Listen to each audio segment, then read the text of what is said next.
Assalamualaikum warahmatullahi wabarakatuh. Saya Safira Laksmi Maharani dari kelas Hukum Tata Negara G1 akan membawakan presentasi yang berjudul Asas Kedaulatan Rakyat.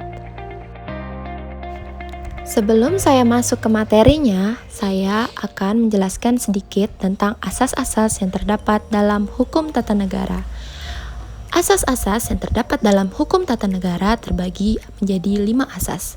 Yang pertama, asas kedaulatan rakyat. Yang kedua, asas negara hukum. Ketiga, asas negara kesatuan.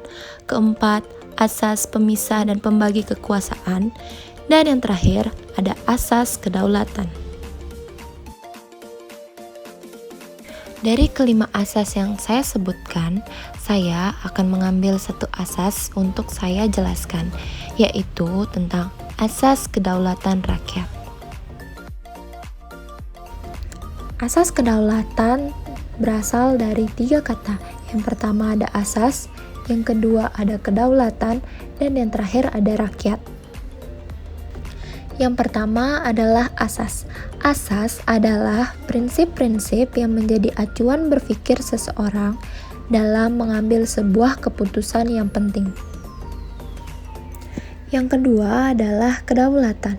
Kedaulatan adalah kekuasaan tertinggi yang diatur oleh pemerintah dalam suatu negara. Ketiga adalah rakyat.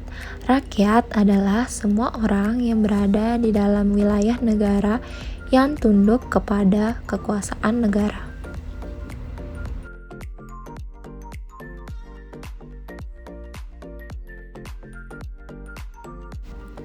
Jadi, asas kedaulatan rakyat adalah kekuasaan tertinggi yang ada dalam suatu negara dan dipegang langsung oleh rakyatnya sendiri. Asas kedaulatan rakyat biasanya disamakan dengan asas demokrasi.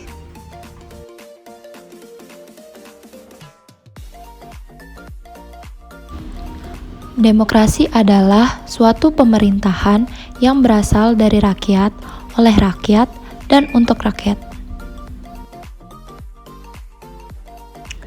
Indonesia sendiri merupakan negara yang menganut teori paham demokrasi, karena di Indonesia pemegang kekuasaan tertingginya adalah rakyat.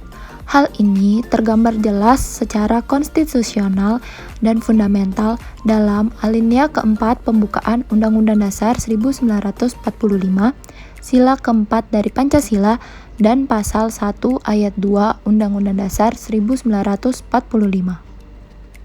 Pada alinea keempat pembukaan Undang-Undang Dasar 1945 terdapat sila keempat dari salah satu sila Pancasila yang berbunyi, kerakyatan yang dipimpin oleh hikmat kebijaksanaan dalam permusyawaratan perwakilan. Dan dalam pasal 1 ayat 2 batang tubuh Undang-Undang Dasar 1945 menegaskan bahwa kedaulatan adalah di tangan rakyat.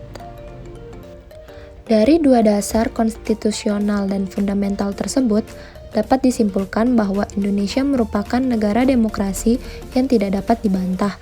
Kata kerakyatan dan kedaulatan di tangan rakyat itulah yang menunjukkan asas demokrasi.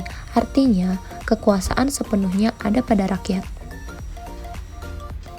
Kedaulatan rakyat berarti kekuasaan tertinggi ada pada rakyat. Tetapi bukan berarti setiap rakyat berhak turut andil dalam pemerintahan, peradilan, dan bahkan pembentukan peraturan, melainkan kedaulatan rakyat yang menghendaki agar setiap tindakan pemerintah harus berdasarkan kemauan rakyat.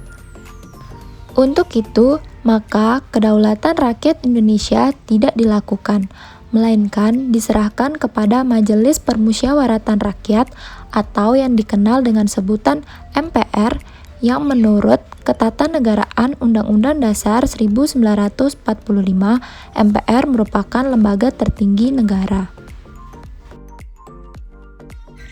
Hal ini terlihat jelas di dalam pasal 1 ayat 2 Undang-Undang Dasar 1945 sebelum diamandemen, yang berbunyi kedaulatan berada di tangan rakyat dan dilaksanakan sepenuhnya oleh Majelis Permusyawaratan Rakyat.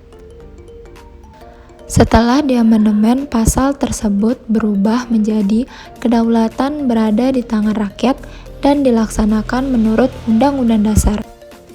Perubahan tersebut terlihat jelas dalam implikasi di bidang ketatanegaraan. Implikasi di bidang ketatanegaraan sebelum diamandemen.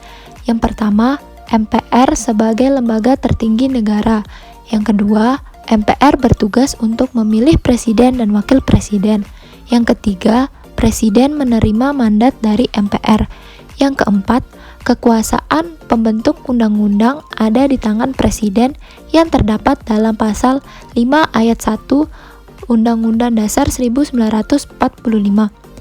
Dan yang terakhir, kekuasaan terbesar ada pada presiden. Implikasi ketatanegaraan setelah amandemen. Yang pertama, konstitusi dijadikan sumber tertib hukum yang tertinggi dalam suatu negara. Yang kedua, kekuasaan pembentuk undang-undang ada pada DPR. Yang ketiga, dibentuknya Mahkamah Konstitusi. Yang keempat, MPR bukan lagi lembaga tertinggi negara. Yang kelima, kekuasaan presiden sangat dibatasi. Yang keenam, penghapusan Dewan Perwakilan Agung dan digantikan oleh Dewan Pertimbangan Presiden. Dan yang terakhir, pembentukan Komisi Yudisial dan Dewan Perwakilan Daerah. Sekian video presentasi dari saya, mohon maaf apabila ada salah kata. Wassalamualaikum warahmatullahi wabarakatuh.